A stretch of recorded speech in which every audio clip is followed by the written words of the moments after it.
Kuahtiere, missä juurti elämä agalas aatjagi. Lihka visu tahpahuva vissis logujelegi ja alle una loguja jelegi riftimente. ¿Cuántas veces más recordarás cierta tarde de su infancia? Algunas tardes es tan profundamente parte de su ser. Ni siquiera puedes concebir tu vida sin ella. Ai sahti kovviri elämä tahaga. Soita jelegi, vihti, idange soita. ¿Cuántas veces más verás salir como la luna llena? Soita kuhtilogi. Ja tadihte, visuhoru lehtimo, keitjahaga. Well, global temperatures are on track to break another record this year. Climate change changes everything. We are in for dramatic physical change. Now, the latest data provides strong insights regarding long-term climate change. The majority of the human race does not see global warming as a serious threat. From the Industrial Revolution up until now, mankind has introduced to the Earth a completely new type of environment. We could reinvent a different future.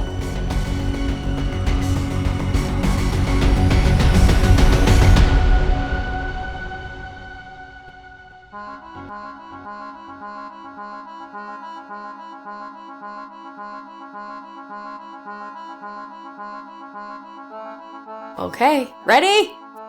I'm going, people. I definitely suffer from climate anxiety, and I know that so many people my age do too. And it's overwhelming sometimes, but I really just wonder if, we're doing enough. Climate anxiety is largely based around a fear of the future owed to the physical and social manifestations of the climate crisis. And it is a very uniquely personal experience. And to me, largely climate anxiety is something that bleeds into other aspects of my mental health. Not only from living in a climate crisis, but also thinking about the past and the present and how they overlap. A lot of it is based on my environmental experiences growing up, being neurodivergent, being queer, being someone who's, perceived as a woman. All of these different things bleed into one another to create a very unique experience for me, which is largely about how we're going to move through the future in this climate crisis. I was affected by climate anxiety pretty early on. The irony is that climate anxiety largely focuses on the future, but for me, this is something that happened at quite a young age. I grew up in a fishing town in Hong Kong, and it's not lost on many of us to experience typhoon after typhoon, which is the kind of Eastern equivalent of a hurricane. And I remember days where I wouldn't be able to leave my house because the roads would turn into rivers and, fishing boats would be washed up on the shore, and it would look like you're in a post-apocalyptic movie scene. I used to be so anxious about this because I learned pretty early on that these physical aspects of the climate crisis were very intertwined with the way that we were consuming, whether it's burning of fossil fuels, industrial agriculture, plastic consumption, all of it's interconnected. And so from a young age, I connected the dots. It can be quite a bewildering experience to think that you're anxious about the future, but now the future is happening. And I'm still feeling these same emotions as I was when I was a child.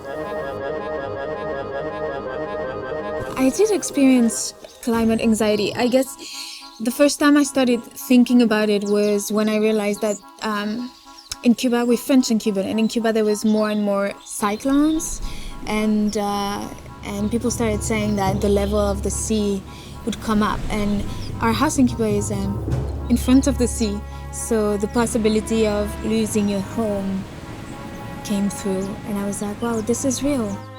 And seeing a lot of fires everywhere, and even the weather, there's no more seasons.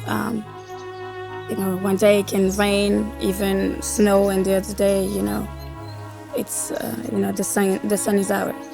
They're small and we could do a lot better, and we're trying to do a lot better. But for example, I buy a lot of secondhand stuff. I almost never buy, new things. We plant gardens and try to plant plants that attract bees.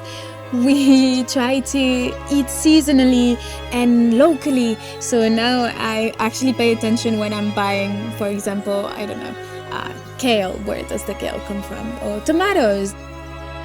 Try to, as much as I can, to buy in markets and to support local businesses. And try to learn more about it also, educate ourselves to it. Because, it's our generations who's gonna, have a big impact and the one coming after us. So, the change should come with us.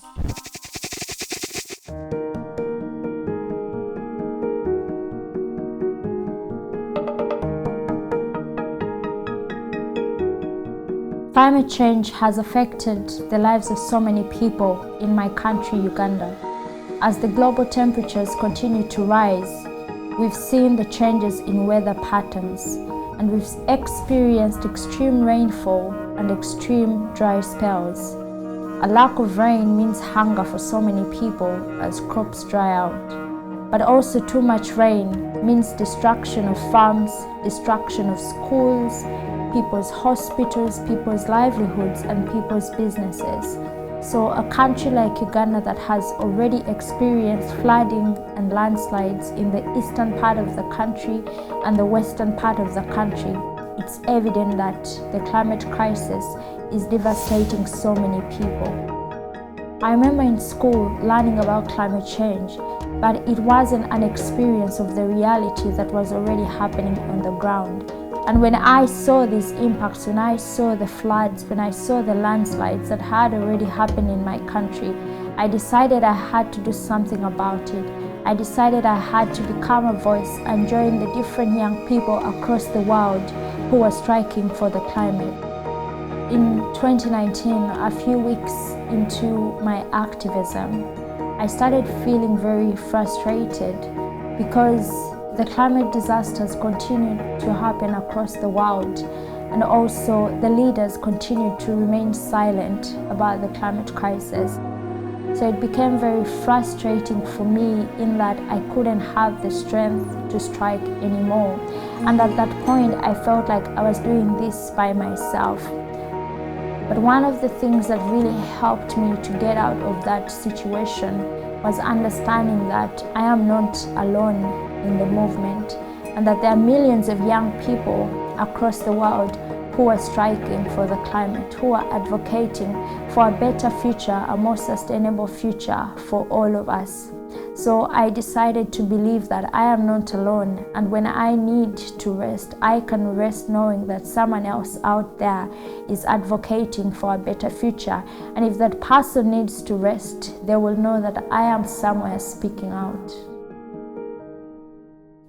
Right now, as I fly all over the world and I play in multiple countries every single week, I cannot help but living with a little bit of guilt hanging over my shoulders. I think that as our generation engaged in conversation with each other a lot more, we learn to be conscious. We really learn the consequences of our actions. Previous generations of musicians could just enjoy being on tour, but I genuinely believe now the planet is in absolute dire need of our help and our education. And I'm not saying to be completely perfect. I'm not saying everybody needs to go completely to stop everything they're doing right now. But I think what was so interesting to me, talking to other artists and talking to my team, is about how we can make small differences within ourselves. With my touring crew, I've asked to implement little bits of changes within our schedule and within our travel. Like, for example, say like if we're gonna fly, every single flight of ours needs to be offset. If we're gonna eat every day in catering, let's not eat meat 3 times a day.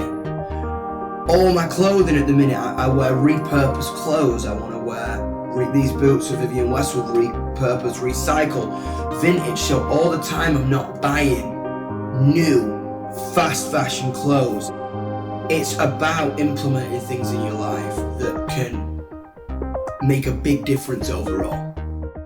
It's so easy to express anger on other people when that doesn't change anything. What changes people is having a conversation and educating and implementing an idea. Genuinely, I think the only way we achieve a better place and a better world is by working as a team. If you fight negativity with negativity, you only get more negativity. It's better that 100 million people implement a small idea than 10 million people implementing a massive idea.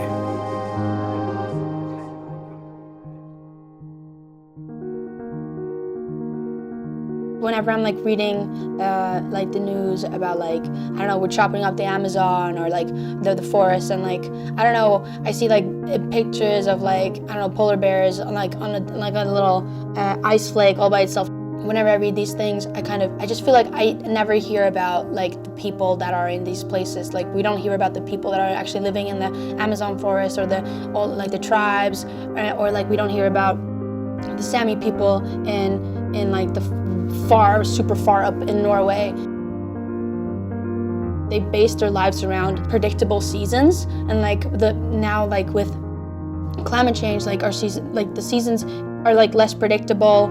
It's like it's messing up with like when the reindeers are coming for them to like trap them and like chop them up and make shoes. You know what I mean? Like, the indigenous people have always been suppressed, and I just feel like we don't talk about them, and we don't talk about their knowledge, or we don't talk about like their well-being and all of the bad news that we are getting every single day. I feel like I'm like the wrong person to even talk about it, because I'm like, okay, what is your struggle? Like, what are you facing? Like, we're so uninterested in indigenous knowledge that we don't even know like what they're facing, and that's, I don't know, maybe that's something that's I think I feel upset by that. I feel upset by not caring. It's like I feel like I'm just being confronted by my own kind of like recklessness of just how I'm also kind of a part of a problem in a way. I just think, honestly, I just feel like all Western civilizations should just reevaluate their own knowledge about everything, because we're so like, this is the right way of living. I think the indigenous people have a lot more respect for nature, and I just feel like we don't have respect for nature at all. And it's like, yeah, we're gonna do this and that by 2025, or this is by 20. Like, I don't give y'all are a bunch of people sitting like in a bunch of suits, and y'all like never fucking put your finger in the dirt. You know what I mean? They don't give a shit. The people that are supposed to make changes, they don't give a shit. And I just feel like we should bring people that actually care about nature and thinks nature is beautiful. Indigenous people want to preserve nature. They respect nature. We don't respect nature. I'm flying all around the world touring. Like, that doesn't feel like, I'm leaving a huge footprint too, but I am doing this thing it's called carbon positive thing, but it's still like, I don't know, we should just fucking do more. This is hopeless, That's just, the further down I go in that rabbit hole, it's like, this shit is hopeless, but that's probably not the narrative you guys want to put on this film. We're all doomed. Fuck it. Don't have any more kids. They won't make it.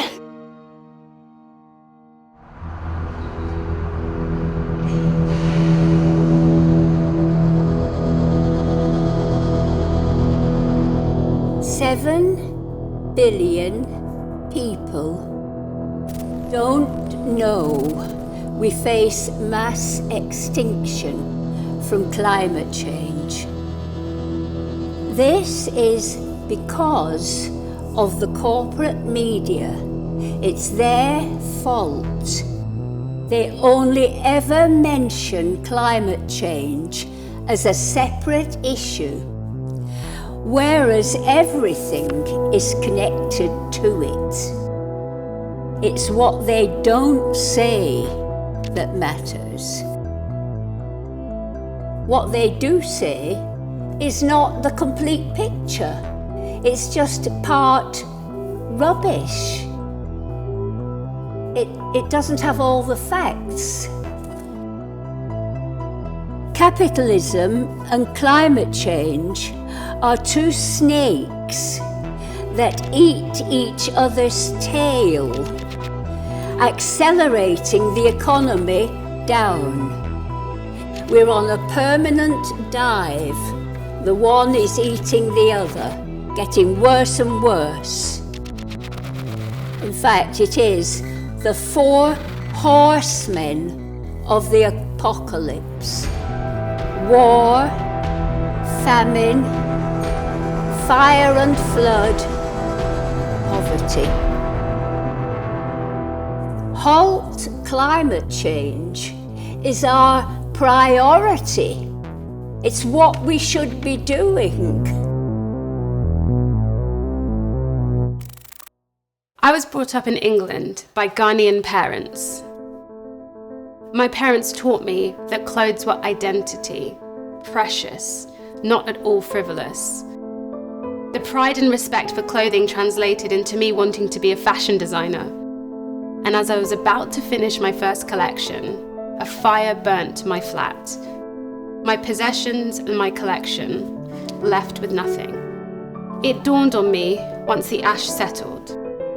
I realized my dream wasn't to be part of the fashion industry. I wanted to change it. Try and fix an industry that contributes to 8% of global greenhouse gas emissions. My job now is to find sustainable design solutions, to challenge the archaic industry practices that harm our fragile planet.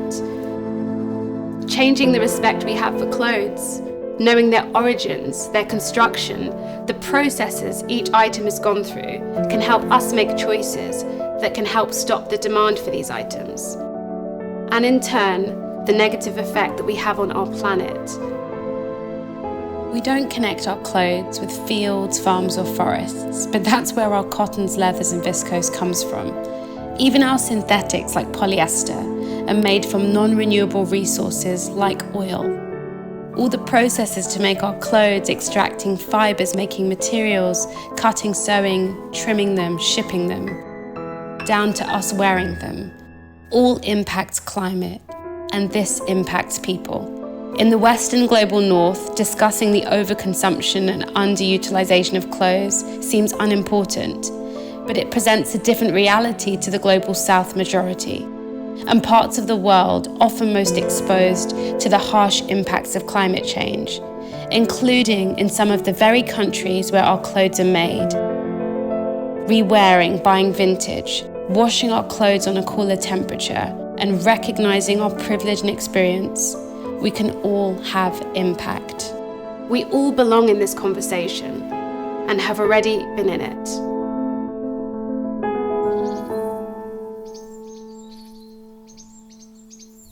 We try to kind of evolve with the times and sort of like move on and try and move a little bit ahead of like where we could be. So we're always sort of like pushing forward and trying to like pioneer new like big changes. So in 19, we banned plastic bottles on site. Now previously, like we'd got through like 1.6 million plastic bottles during a weekend, so it's a lot. And it was a bit of a challenge. We had to get like all of the drinks companies on board. There was a lot of resistance, but we got there. And it was like the most remarkable thing, because we said to the people, please bring a reusable. Don't bring plastic unless you're willing to reuse it all we can. And use all our water refill points across site. You honestly couldn't find a plastic bottle. It was incredible. And when I was like wandering, I was like you could find me like looking through bins, looking for plastic bottles, but there was nothing. Everybody listened, and that's the thing, like when you ask people to come on board with an idea, and especially an environmental massive change like this, you know, people are up for it. People really want to help. Sometimes you can feel like there's a sort of suspicion between like governments and the public, or like what's the agenda here? You know, but like when we were like, look, we build a city, like this is Oxford. If you see this as Oxford, then you understand it's like a big challenge banning plastic. But it's like, you can do it, like the public can do it. You have to give people the opportunity to show that they want to do it, and they were all on board. So I'm like, if we can do it, London can do it. Like, you know, it's no different. I'm often thinking about like things that we do at home, you know, like I have 3 children, so I spend a lot of time speaking to my kids about the planet and our responsibility. And I think what's really important is that we don't lose hope, that we don't feel despair, that we feel that change is possible, that we are part of a transition and we're moving in this direction of like, you know, kids are getting hold of this, they're grasping it in a way which we weren't taught when we were kids. I started eating a plant-based diet when I was actually a teenager and had wanted to since I was a child. I didn't ever want to eat animals. It was really clear to me that that was not something I wanted to eat. So in Western Colorado, I stopped eating them when I was a teenager. But then when I moved to New York City at 21 years old, I first saw an infographic that explained about the connection between animal agriculture and the destruction of the Amazon rainforest. That was a real aha moment for me. So I saw this infographic, X amount of Amazon rainforest destroyed for 1 hamburger. Now I was already a vegetarian at that point, but that was very eye-opening to me, and so I became really aware of the environmental impact of animal agriculture. And then I moved to a strictly plant-based diet, basically because of my concern for the environment and for animals, and also for my own personal health. The way I was eating was already very impactful for that, but going strictly vegan was much more impactful for my health and much better for the planet. Food justice. Well, nourishing food is a human right, and yet we have created systems in our country and in the world which deprive people of access to nourishing food. Literally lack of access either in proximity or affordability. So trying to even that system out to provide nourishing food availability to everyone. Animal agriculture is not only devastating to the environment because of the large production of methane gas, the huge amount of land and water use, but also animal agriculture is often located or typically located in areas which use undocumented workers, low-income workers, paid low wages, low benefits. It also pollutes the area around the animal agriculture plants, so pollutes the water, pollutes the groundwater, the air. So the very communities that are working in these animal agriculture plants, which have lack of benefits usually, lack of health insurance, are also more subject to disease and terrible quality of life, in addition to the fact that it is massively affecting climate change.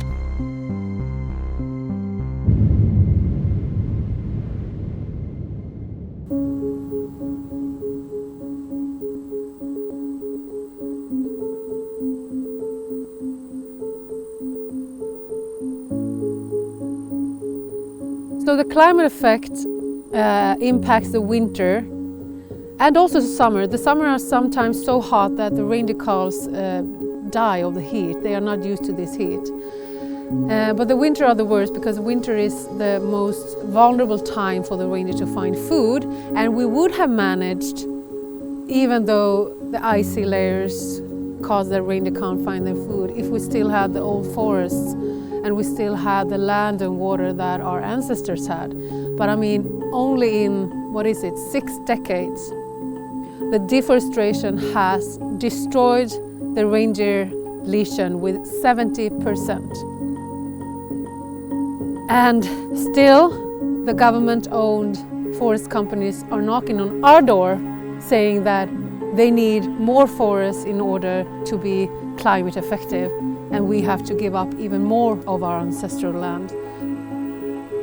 I mean, if my grandfather was alive today, he'd probably cry blood, because it has never been so severe as it is today. Today, the deforestation, among other industries, is taking our land and water in a speed that we have never seen before. So we're struggling to protect our ancestral land because within the surroundings is our identity. This is our life.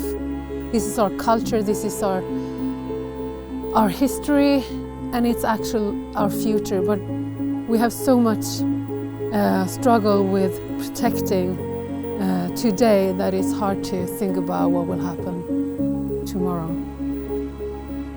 Indigenous people, such as Sami people, my people, we have knowledge for thousands of years on how to use the land without abuse her, because we see ourselves as one with the surroundings.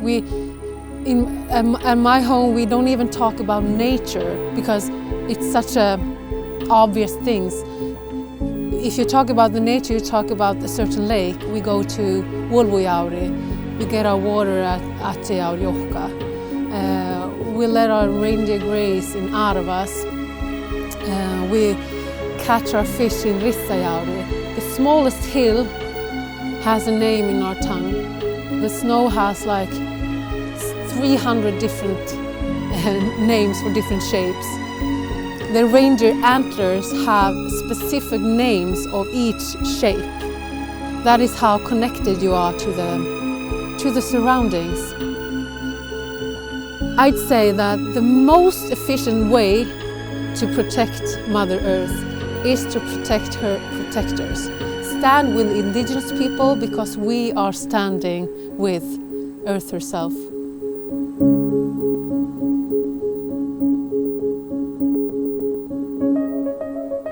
Climate change has been brutal for Burundi. Floodwaters have decimated communities, destroying homes. Over 114,000 people have been displaced. Extreme flooding and natural disaster had caused children dropping out of school. Fields where locals used to grow bean and corn have turned into fisheries and breeding grounds, waterborne disease. Young people are so scared and insecure about their future and think the actual efforts are not enough to turn the dark page. In 2018, heavy rains fell in Bujumbura, the capital of Burundi. I lost friends whose bodies were hardly found. From that pain, an activist was born. I joined a youth-led organization, Ishaka 2250, on the climate change program. And this year, we planted 21,421 trees that are reducing 410 tons of CO2 per year. And we engaged youth network and local communities in monthly beach cleanup. I recommend the world to apply the polluter pays principle. I also recommend national and local institutions to strengthen the environmental governance and make natural resources management more efficient to mitigate environmental degradation. To tackle the climate change, Burundi have implemented the National Reforestation Project, Ewe Burundi Rambai. Yes, I hope that the world will unite and make change, because yesterday, world leaders were not ready to listen. Today, they are ready to listen. Tomorrow, I dare believe they will be ready to act. Hace bastante años, entonces los tribus Wow vivía bien con selva, que estaba bien todo. Ahora viene años y tras años y va cambiando. El cambio climático afecta y entonces estamos viendo ese cambio total de los climas, pero ahora ha cambiado y tenemos un poco miedo. Entonces a nosotros afecta El problema es de lo más en la enfermedad, más el mal salud, esferas desconocidas que nunca hemos enfrentado. Porque hoy más que nunca los guaraní piden la resistencia para no hacer cambio climático, cambio de cultura, cambio todo. Sino petrolero más causa el problema, más enfrenta, más de la división. Ahora es más tristeza y más pena, porque ahí entran los invasores, ejemplo, los cazadores ilegales, entran los madereros ilegales y les sacan, y entre el negocio de ellos. Después, cuando reclamamos nuestros derechos, tal como aplica la ley del pueblo indígena, cuando nosotros decimos, vienen más amenazas. ¿Y qué hacen las amenazas? Las amenazas son que llegan los militares, llegan los policías, y que a pesar que los guaraní tienen escritura, invadieron. A pesar que nosotros decimos que los guaraní vamos a mantener la última cultura viva, ya no vamos a dejar entrarles, ya no vamos a invadirse, no vamos a dejar todo. Nosotros, yo siempre decidí proteger todos los territorios y no destruirlas, porque si protejo, vivo bien, protejo, todos somos sanos, protejo, todos estaríamos salvos, porque si no protejo, y todos estaríamos muertos. Yo, lo primero, a mi pueblo, es la selva, es nuestra casa, es la selva, es nuestra vida, la selva es nuestra comida, porque con la selva jugamos, con las selvas comimos, las frutas y las comidas, todo tiene aquí, porque la selva, sin selva no sería nuestra vida, sin selva estaríamos muertos, porque la selva la protege a nosotros y nosotros estamos protegiendo a la selva. Esto es nuestra vida y por eso lo amamos a nuestra naturaleza.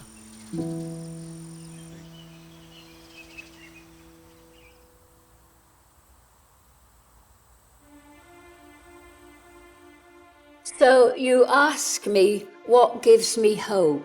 What hope looks like? We don't necessarily champion or talk enough about the actual changes happening to tackle climate change. What's giving you a sense of hope that a cultural shift is taking place? Everybody, not only young people, they know it's all wrong. They will believe everything I say because they know it already. Someone doing something. Like Greta Thunberg.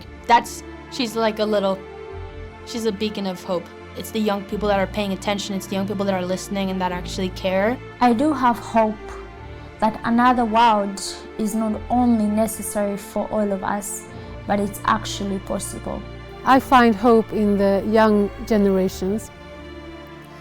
I've been on stage for more than 20 years, and maybe a decade I've been working with the environmental organizations. And the last 5 years I've really seen a change in how people, the young people among the environmental organizations, are listening to us indigenous people. What gives me hope every single day, in every aspect of change for positivity, is the way my generation and the generation under me is communicating right now.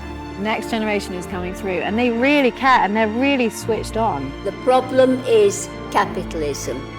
And if you start to know that, you will start to understand the world, because you will see everything in that context and you'll start to put the pieces together. Hope is that strength that keeps you moving, that keeps you imagining that kind of future that we all want. That togetherness is is the solution. To listen, to respect one another in order to respect our mutual whole.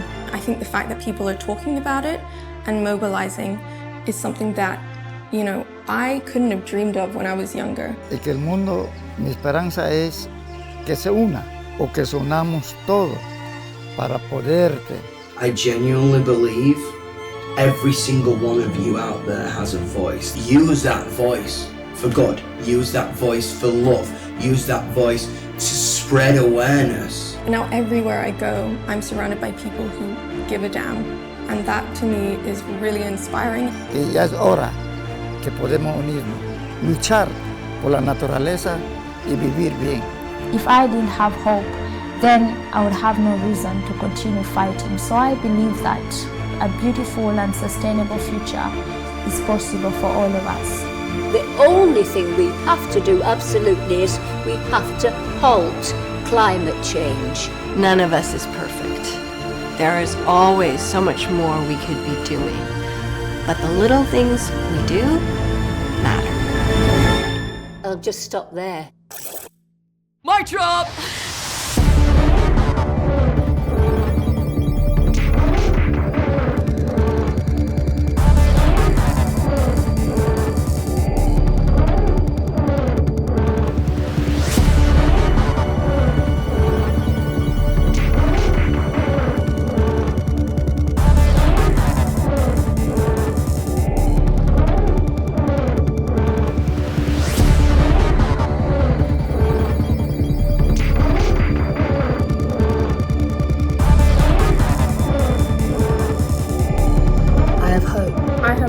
I have hope. I have hope. We are Baird, who did the VFX for Overheated. We have been staying in Kiev throughout the war, and we're not intending on moving. From here, and all of us, we want to say, we have hope.